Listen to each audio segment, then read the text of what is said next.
बाहर आके टार्जन बन जाते हैं, अंदर जाके भीगी बिल्ली बन जाते हैं, पैरों में पड़ना शुरू हो जाते हैं। तो आस्तीनें चढ़ा कर हाथ यूं यूं करके बातें करते हैं, भाई मैं क्यों मिलूं आके, कितनी धमकियां देता है, तड़ियां देता है सबको, रंदा फेर देंगे।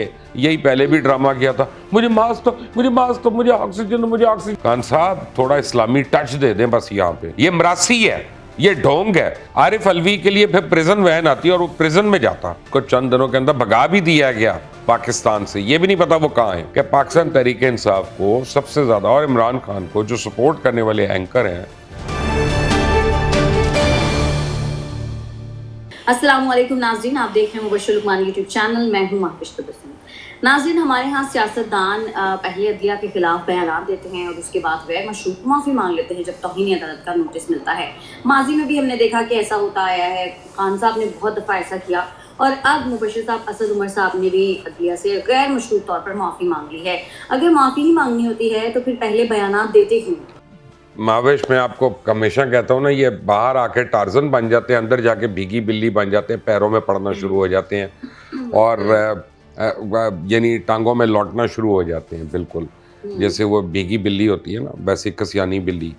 और आपको बताऊं कि 26 नवंबर को उन्होंने रावलपिंडी में एक जलसे में इंतहाई नाज़ेबा कलमात इस्तेमाल किए थे। तो आस्तीनें चढ़ा कर हाथ यूं यूं करके बातें कर रहे थे जजेस को, तो ये तो वो जाके अपनी औकात पता चल गई इनको। और यही तुर्रा इम्तियाज़ इमरान खान का भी है कि बाहर वो सबको वो टार्जन बना होता है और अंदर से अपना जो है वो भीगी बिल्ली बना होता है। यही मेरे साथ भी किया कि बाहर से तो हमारी लड़ाइयाँ हो रही हैं, ट्रोलिंग हो रही है, सब कुछ हो रहा है, बुरा भला कहा जा रहा है, मीटिंग से भी कहा जा रहा है। और मेरे पास 2 लोग आ चुके हैं, 3 लोग आ चुके हैं कि जी खान साहब से ज़रा मिलने, खान साहब से मिलने। जब मैंने टोटल इनकार किया तो फिर उधर से इनकार हुआ। भाई मैं क्यों मिलूँ आके, मैंने को लिफाफा लेना है, को आपसे पर्ची डाली हुई है, मैंने को ओहदा लेना है, मुझे कुछ है, मुझे नहीं मिलना। मैं मिलूँगा, ज़रूर मिलूँगा, लेकिन अपनी टर्म्स में मिलूँगा। मैं किसी और की टर्म्स में नहीं मैं मिल सकता। तो यही इनका प्रॉब्लम है। असद उमर का भी ये प्रॉब्लम है, इमरान खान का भी प्रॉब्लम है। खान साहब बीच में जो भी मसले हैं वो उनमें से कुछ ना कुछ हल हो जाए और आप किसके बीच? थोड़ा बहुत खान साहब के बारे में पॉजिटिव। मेरे और खान साहब के बीच में मसला क्या होना, देखो माविश, मैं रियाया में से हूँ, वो हुक्मरानों में से हैं। वो वजीर आजम रहे, मैं सिटीजन हूँ इस मुल्क का। मेरे और उनके सिर्फ एक मसले, मेरे और उनका सिर्फ एक मसला है। मैं कहता हूँ कि भाई जो आपने वादे किए थे आपने पूरे क्यों नहीं किए, और फिर आप उनके ऊपर गलत बयानी क्यों कर रहे हैं, झूठ क्यों बोल रहे हैं। जिस करप्शन को लड़ने के लिए हमने आपको सपोर्ट किया, आपके लोग और आप खुद उस करप्शन में खुद ही शामिल हैं। करप्शन तो बुशरा बीबी से शुरू हो रही है, आपके घर से शुरू हो रही है, हलीमा खान का नाम आ गया। आप सबके ऊपर आंखें बंद करके बैठ गए यार। किसी एक पे इंक्वायरी की आपने? एक पे भी इंक्वायरी की होती तो मैं मान लेता। शुगर माफिया के ऊपर आपने कहा जी मैं खुद इंक्वायरी करूंगा, क्या हुआ उसका? जो वैक्सीन माफिया थी उसके ऊपर आपने कहा मैं खुद इंक्वायरी करूंगा, उसका क्या हुआ? जो रिलीफ के ऊपर था, कंस्ट्रक्शन की, उसके ऊपर आपने कहा मैं खुद इंक्वायरी करूंगा, उसका क्या हुआ? फिर वो जो था नूर मुकद्दम के कत्ल का, आपने कहा कि मैं इसको खुद फॉलो कर रहा हूँ, उसका क्या हुआ अभी तक? क्या मैं बात करूँ मावेश, अपना एक आदमी काबिल एतबार ही नहीं है। उसने इतनी बारी मौका दिया है मुझे उस पे कि मैं एतबार ना करूं, तो और मैं क्या बात, मुझे कोई पर्सनल, मैंने कोई बस क्रिकेट खेलनी है तो बहुत अच्छी बात है, उसके साथ बैठ के कमेंट्री करनी है तो बहुत अच्छी बात है, लेकिन मेरा मतलब है beyond that not to lead the country. Sorry sir. अच्छा, अभी शहबाज गिल साहब के खिलाफ भी इदारों के खिलाफ नाजीबा जुबान इस्तेमाल करने के खिलाफ मुकदमा दर्ज हुए हैं। इसके बाद से हम देख रहे हैं कि उनको सांस लेने में दुश्वारी का सामना है। सर, ये जब भी कोई इस तरह का मैटर होता है तो कोई ना कोई शहबाज गिल तो लोगों को ताना देते थे ना, ओए ਤੁਹਾਡੀ कमरा किस तरह दी कमरा ने, एकदम ਇਹਨਾਂ 'ਚ बल पै ਜਾਂਦੇ ने, गिरफ्तारी ਹੁੰਦੀ है और मैनू करना, मैं जट हैगा, जट ते देखना, फिर अपना मेरी कमर 'ਚ कोई प्रॉब्लम नहीं होनी, मैनू कोई तकलीफ नहीं होनी। झूठों का आईजी, यानी ज़ुबान देखें आप कितनी, यानी मोहलिक ज़ुबान है, मैं यही कह सकता हूँ। कितनी गलीज़ ज़ुबान है इस्तेमाल करता है ये शख्स, कितनी धमकियां देता है, तड़ियां देता है सबको, रंदा फेर देंगे, असी ताड़ी लत्तां ते रंदा फेरना, ये वो। आपको गिरफ्तार किया, सिर्फ बयान ले रहे हैं तो आपको सांस की प्रॉब्लम हो गई है। यही पहले भी ड्रामा किया था, मुझे मास्क दो, मुझे मास्क दो, मुझे ऑक्सीजन दो, मुझे ऑक्सीजन दो, और उसके बाद अपना वो हॉस्पिटल के अंदर खाने पीने ये वो। जब पता चला वीडियो बाहर निकल गई तो कहते जी मुझे ज़बरदस्ती केले खिला दिए। को केला ज़बरदस्ती खिलाता है माविश को? सेब ज़बरदस्ती खिला सकता है आपको? और दूसरी बात यह है कि अब कुट तो सकता है, मार सकता है, सेब कैसे ज़बरदस्ती खिला सकता है? उसके बाद उसको जब कहा अच्छा बेल हो रही है तो बेल के लिए लेके जा रहे हैं, तो हशाज पेशाज शेव करा के जनाब साहब जो है ना वो कपड़े पहन के अदालत आ गए और पता चला बेल नहीं, यहाँ पे तो और कहानी है। तो फिर एकदम से वकील ने कान में कहा आप इस तरह से क्यों आए हैं, व्हील चेयर में क्यों नहीं आए, वो ड्रामा कहाँ गया आपका? ये वही वाली बात है जो कासिम सूरी इमरान खान को वो कंटेनर पे कह रहा था, खान साहब थोड़ा इस्लामी टच दे दें बस यहाँ पे। ये इन्होंने हर चीज़ को डोंग बनाया हुआ अपना। ये मरासी है, ये ढोंग है। इससे तो अपना नाम बदल लिया, अपने बाप का नाम बदल लिया। इससे आप उम्मीद करती हैं कि ये पाकिस्तान तहरीक इंसाफ के लिए फाइट करेगा? वो खुदा का खौफ करे। ये तो अपना, मैं तो समझता हूँ कि ये एजेंट है। तो सर ये लेकिन सिर्फ शहबाज गिल साहब का मसला नहीं है ना, ये तो हमने देखा है कि हमारे सारे सियासतदानों का मसला है। जब भी इनके ऊपर केसेस होते हैं तो उनको कोई ना कोई बीमारी लग जाती है। ये बात हम वैसे पहले इस पे मैं इतनी बारी बात कर चुका हूँ। मैं क्या कहूँ कि ऑब्वियसली मुझे नई बीमारियों का पता चलता है जब सियासतदान हमारे जेल में जाते हैं ऑनेस्टली, कि मुझे तो कभी प्लेटलेट्स का मैंने सुना भी नहीं था। तो अल्लाह माफ़ करे, अल्लाह ना ही सुनाए तो अच्छा है। लेकिन यह है कि आजकल वैसे डेंगू बहुत फैला हुआ है, इस तरह की बात ना ही करें आप। वैसे अल्लाह ताला ना करे, अल्लाह ताला कोविड भी डेंगू भी अल्लाह ताला हर नागानी तकलीफ से बचाए हर एक को। लेकिन बात यह है कि यही तो मैं कह रहा हूँ, हमारे मुल्क का बेड़ागर क्यों हो गया कि हमारे सियासतदान जो है इनके कॉल ऑफ फेल का इतना तजाद है, इनके अपने रहन सहन में और इनकी बातों में और इनकी तकरीरों में इतना तजाद है, इनके अमल में और इनके आमाल में और इनकी गुफ्तगू में इतना तजाद है कि हमें कहीं देखने को नहीं मिलता। तो इससे ज़्यादा मैं क्या कह सकता हूँ यार, उनको सारे अपनी तरफ से तो शरीफ लोग हैं। सर खान साहब कहते हैं कि हमारे कुछ लोग असम्बलियां तहलील होने से घबरा रहे हैं, हालांकि इस बात से तो हमारी मकबूलियत में और इजाफा होगा। तो इस बात का क्या मतलब है? खान साहब एक्सेप्ट कर चुके हैं इस बात को कि आम इंतखाबात अपने वक्त पर होंगे? आम इंतखाबात अपने वक्त पे होंगे माविश, और हो सकता है कि आम इंतखाबात का वक्त बदल जाए लेकिन वो आगे चले जाए। ये मैं आपको ये 2 हफ्ते से कह रहा हूँ, ये पहले नहीं होने। और खान साहब देखे अंडर हैंड जो ये डीलिंग कर रहे थे ना थ्रू आरिफ अलवी, उसमें ये जून तक तो पहले मान गए हुए थे कि अच्छा जी जून का अनाउंस कर दे। तो उन्होंने कहा जून में तो बजट है, ये जून में बजट होगा, बजट से पहले कैसे कर दें हम इसको? बजट इजलास तोड़ के हम इलेक्शन अनाउंस कर दें। तो ऑब्वियसली इनको पता था कि अगस्त सितंबर से पहले तहलील नहीं होनी असेंबलियाँ, तो सितंबर में होगा, फिर अक्टूबर में जाके नवंबर में जाके इलेक्शन हो जाएगा। ये इनको पहले का पता है। ये अपनी कैंपेन को इन्होंने ज़िंदा रखा हुआ है और सब कुछ। और खान सिर्फ कोशिश ये कर रहा है कि किसी का नाअहल ना हो जाए। एक केस में तो हो गया नाअहल, तोशाखाना केस में, मज़ीद केसेस में भी उसकी नाअहली मुतवक्की है।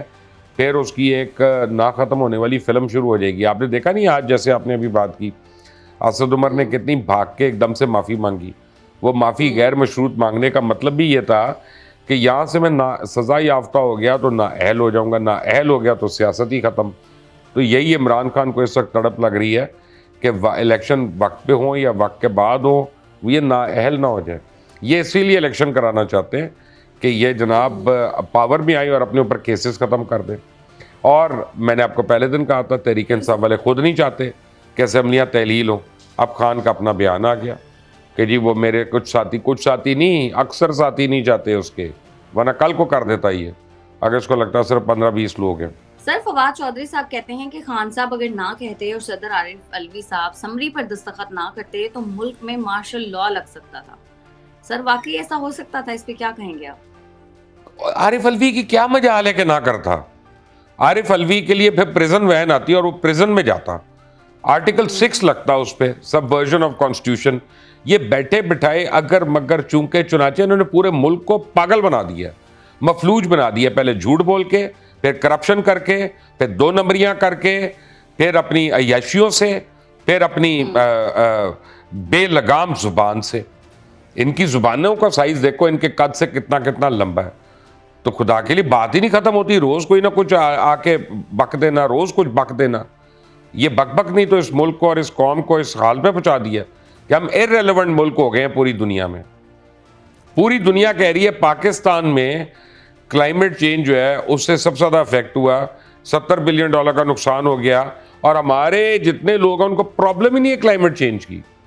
और उससे आप बात कर लें इमरान खान से, हमने तो बिलियन ट्री लगा दिया। भाई किधर लगाया तुमने? बर्मा में लगाया, श्रीनगर में लगाया, आई मीन श्रीलंका में, कहाँ पे लगाया तुमने बिलियन ट्री? खुदा के लिए बिलियन काउंट करना आता है?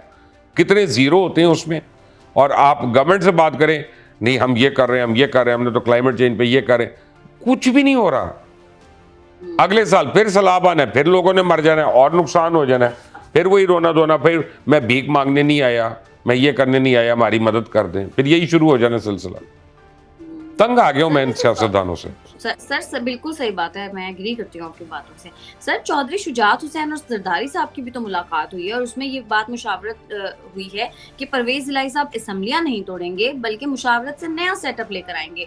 सर ये किस बात की मुशावरत हो सकती है और ये जो नया सेटअप आएगा ये कैसा होगा?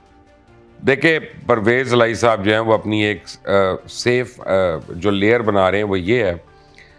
आपको एक इंटरेस्टिंग बात बताता हूँ अभी इसी बात के साथ लिंक, जी जी, कि परवेज इलाही चाह रहे हैं कि उनको पीडीएम जो है ना हामी भर दे कि वो उनके भी कैंडिडेट हैं, तो फिर वो खुल कर इमरान खान के खिलाफ बात करेंगे और फिर वो इधर से वजीर आला बन जाएंगे। यानी वो वजीर आला ही रहना चाहते हैं। तो वजीर आला एक ही सूरत में रह सकते हैं ना, कि अगर असेंबलियाँ रहेंगी, वरना तो नहीं रहेंगे। तो परवेज इलाही ने असेंबली नहीं तोड़नी। इन्होंने एक और ट्रक की बत्ती के, जिससे इमरान ट्रक की बत्ती के पीछे लगाते, इन्होंने भी लगा दिया। अब जो खबर आपको मैंने देनी है कि पाकिस्तान तहरीक इंसाफ को सबसे ज़्यादा और इमरान खान को जो सपोर्ट करने वाले एंकर हैं वो हमारे दोस्त हैं इमरान रियाज खान, वो करते हैं बिल्कुल। इमरान रियाज आजकल एक बड़ा काम कर रहे हैं, यानी ये उसका क्रेडिट है इमरान रियाज का, कि इमरान रियाज फ्लड विक्टिम्स के लिए बहुत ज़्यादा फंड रेजिंग कर रहे हैं। और मैंने देखा है कि इमरान रियाज वहाँ पे लगा भी रहे हैं और एक्टिवली उन्होंने पता नहीं काफ़ी लोगों की मदद की है, घर भी बनवाए हैं, काफ़ी कर रहे हैं काम। ये उसका क्रेडिट है उस बच्चे का, तो अल्लाह ताला उसको और इसमें ताकत दे। अब वो डिफरेंट, पिछली बारी भी जो गए थे तो वो गए थे फंड रेजिंग के लिए, इस बारी उन्होंने जाना था फंड रेजिंग के लिए, तो उनके वीज़े कैंसिल करवा दिए, उनको एयरपोर्ट से वापस आना पड़ा। हमें कैसे पता चला? सबसे पहले मोनस इलाही ने ट्वीट की कि वो कौन है जिसका वीज़ा कैंसिल हो गया और एयरपोर्ट से वापस मुड़ना पड़ा, यानी चीज़ें ले रहे हैं, मजाक उड़ा रहे हैं। तो इमरान रियाज ने उस पर ट्वीट कर दिया, उन्होंने कहा कि भाईजान खुलकर बताएं किसका है, मेरा नाम लें और किसका आपने कैंसिल कराया, आप बताएं ज़रा आके, मर्द बने। तो उसने तो चैलेंज कर दिया कि आपको पता है वो तो धड़ेबाज आदमी है, वो उसको ज़्यादा बातें नहीं अपना कोई समझा सकता, वो सिर्फ प्यार मोहब्बत से आप उसको कर सकते हैं कायल। तो मोनस इलाही उसके बाद जवाब ही नहीं दे सका उसका। यानी मोनस इलाही कौन है? पीटीआई का मरून मिन्नत है। पीटीआई को जो 2, 4, 5 लोग इस वक्त सपोर्ट कर रहे हैं उनमें सबसे ज़्यादा अगर नाम आता है तो वो इमरान रियाज खान का नाम आता है। अगर ये उसके वीज़े कैंसिल करा रहे हैं और ख़ुद उसके ऊपर ट्वीटें कर रहे हैं और उसको टॉन्ट कर रहे हैं, तो आप सोचें अंदर की लड़ाई किस लेवल की होगी। अब आपको समझ जाना चाहिए। सर ये भी तो कहा जा रहा है, इत्तेहादियों ने फैसला किया है कि अगर पंजाब में उनकी हुकूमत बनती है तो इस बार हमजा शहबाज वजीर आला नहीं होंगे। सर ऐसी कोई पॉसिबिलिटी है कि पंजाब में हुकूमत बनने और शरीफ खानदान को हुकूमत ना मिले? बहुत ज़्यादा पॉसिबिलिटी है, क्योंकि तमाम नून लीग जो है ना वो बिदक गई हमजा से। नून लीग हमजा के नीचे नहीं रहना चाहती, और हमजा नून लीग को छोड़ें, मरियम बाजी का नहीं चाहत कि हमजा ही बने वजीर आला। ये विद इन द फैमिली भी तो एक लड़ाई चल रही है ना, टॉक ऑफ वॉर चल रही है। तो नून लीग जो है बाकायदा जंग आलूद हो गई इन चक्रों में कि बाप है, भाई है, बेटा है, बेटी है, ये वो उनकी पार्टी जो है उसमें से कोई और ऊपर ही नहीं आ रहा।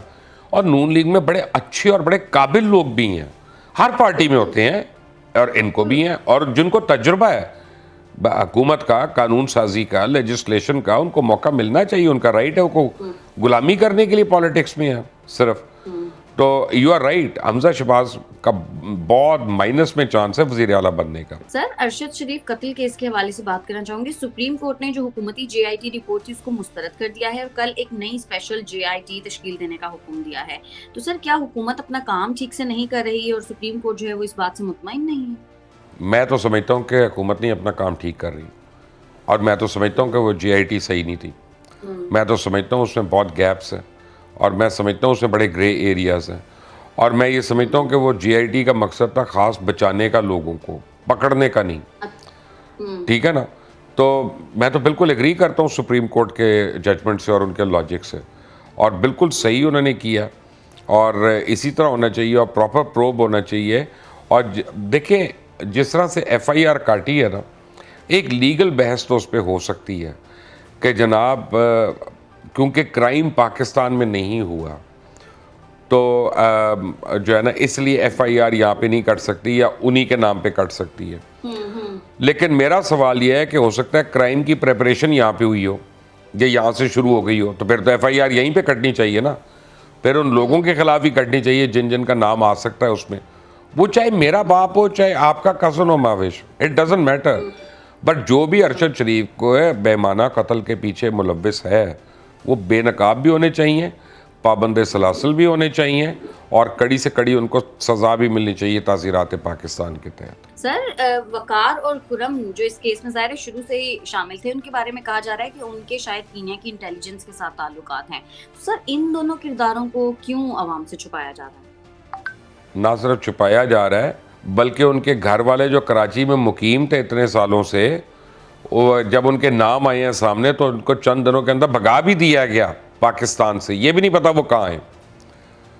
तो कोई तो मुलव्विस होगा ना बीच में, कोई एफआईए ने जाने दिया, कस्टम ने जाने दिया, एयरपोर्ट से निकल के गए, किसी ने टिकट बुक कराए, कोई ट्रैवल एजेंट होगा, कोई एयरलाइन होगी, खुद से तो नहीं वो उसने कोई पेट्रोल का कनस्तर पिया और फीता लगा के मुंह में ढस करके उड़ता हुआ निकल गया, ऐसा तो नहीं हुआ ना। अब वो सारे के सारे तो ऑब्वियसली ये बहुत बड़ा सवालिया निशान है, इनका पकड़े जाना जो है बहुत इंपॉर्टेंट है। कीनिया की पुलिस तो माविश, उनके आगे पंजाब पुलिस तो बहुत ही ऑनरेबल पुलिस है, तो कीनिया की पुलिस तो 10,000 रुपये के ऊपर कुछ कर देगी, खुदा के लिए आप क्या बातें कर रही हैं। तो ये अगर खिला रहे होंगे पिला रहे होंगे तो पुलिस को अपनी 2 नंबरियों में इस्तेमाल कर रहे होंगे। लेकिन इसमें ब्लैक वाटर का भी नाम आ रहा है, इसमें डायनाकॉप का भी नाम आ रहा है, और इसमें बहुत नाम आ रहे हैं। तो अब जब ये पकड़े जाएंगे तो सब कुछ दूध का दूध और पानी का पानी होगा। मुझे ये नहीं समझ आ रहा कि वो जो बातें आ रही हैं कि जी मुराद सईद के पास लैपटॉप है, फलां के पास मोबाइल है, वो कैसे आ गए वहाँ पे, इसको भी तो पकड़ना चाहिए, इनका भी तो नाम ये बात तो अंदर ही रह गई। बात यह है कि इन लोगों का भी नाम होने चाहिए ना एफआईआर्स में, तफ्तीश होनी चाहिए ना कि भाई कहाँ से आ गई है कीनिया से ट्रैवल करके चीज़ तुम्हारे पास। सर चीफ इलेक्शन कमिश्नर भी मैदान में आ गए हैं, वो कह रहे हैं कि वक्त पर मर्दमशुमारी होगी तो वक्त पर हल्का बंदियां और इलेक्शंस होंगे। तो सर इस बात को ज़ाहिर है 6 माह सीधे सीधे इस चीज़ के लिए चाहिए, तो फिर तो ऑब्वियसली इलेक्शंस नहीं हो सकते ना। क्या कह रहा हूँ आपको मैं, क्या कह रहा हूँ, इलेक्शन अगले साल से भी आगे जाते हुए मुझे नज़र आ रहे हैं। अब किसी को अच्छा लगे या किसी को बुरा लगे, और पहले तो और मर्दमशुमारी अगर डंग टपाओ काम करना है तो वो 1 महीने में हो जाएगी, लेकिन अगर प्रॉपर करनी है तो कम से कम 5-6 महीने और बहुत फंड चाहिए उसके लिए। आप चाहे इलेक्ट्रॉनिक करें, चाहे आप डिजिटल करें, चाहे आप फिजिकल करें, तीनों सूरतों में आपको फंड भी चाहिए और आपको टाइम भी चाहिए, अगर आपने सही करना है, नेक नियति से करना है। और उसके बाद जब मर्दमशुमारी होगी माविश, तो फिर नई हल्का बंदियाँ होंगी, हल्के नए बनेंगे, उनका इंदराज होगा, तो ये कुछ 6 महीने में तो नहीं काम होने वाला ना। सर सलमान शहबाज ने भी हिफाजती जमानत के लिए इस्लामाबाद हाई कोर्ट में दरख्वास्त दे दी है, और कहा जा रहा है कि वो शायद 2 हफ्तों के बाद नवाज शरीफ साहब के साथ ही वापस आएंगे, ऐसी है कोई पॉसिबिलिटी? मुझे तो माविश अभी तक सारे कह रहे हैं, हालांकि कल अय्याज सादिक साहब ने भी कहा, मुझे अभी तक यकीन नहीं है कि मियाँ साहब 2 हफ्ते में आ जाएंगे। वो क्या आपने फिल्म देखी है दिल है कि मानता नहीं, तो मेरा वही हाल है, दिल है कि मानता नहीं। सलमान शहबाज आ सकते हैं, लेकिन मियाँ साहब का बहुत मुश्किल है, और देखते हैं हाई कोर्ट क्या कहता है। और प्रोटेक्टिव बेल अगर आपने ऐसे मुजरिम को देनी है कि जो कानून से भाग के पाकिस्तान से चला गया और 5 साल 4 साल बाहर है, ना लेना ना देना, अब जब अपनी मर्ज़ी के टाइम आ गया तो आप वापस आ जाएं, पहले प्रोटेक्टिव बेल लेके और सेफ हो जाएं, मुझे तो ये कानून समझ में नहीं आता, मुझे तो फिर ये आइन समझ में नहीं आता। मतलब आपको ये अभी तक लग रहा है कि नवाज शरीफ साहब नहीं आएंगे? मुझे तो नहीं लग रहा कि वो आएंगे। चलें देखते हैं सर 2 हफ्ते कौन से दूर हैं। बहुत शुक्रिया आपका। नाज़रीन, आज के प्रोग्राम से इतना ही। अगर आपको हमारी वीडियो पसंद आती है तो चैनल को कर दे लाइक, सब्सक्राइब और शेयर, और अपनी कीमती राय से हमें ज़रूर आगाह कीजिएगा। हमें इजाज़त दें। अल्लाह निगहबान।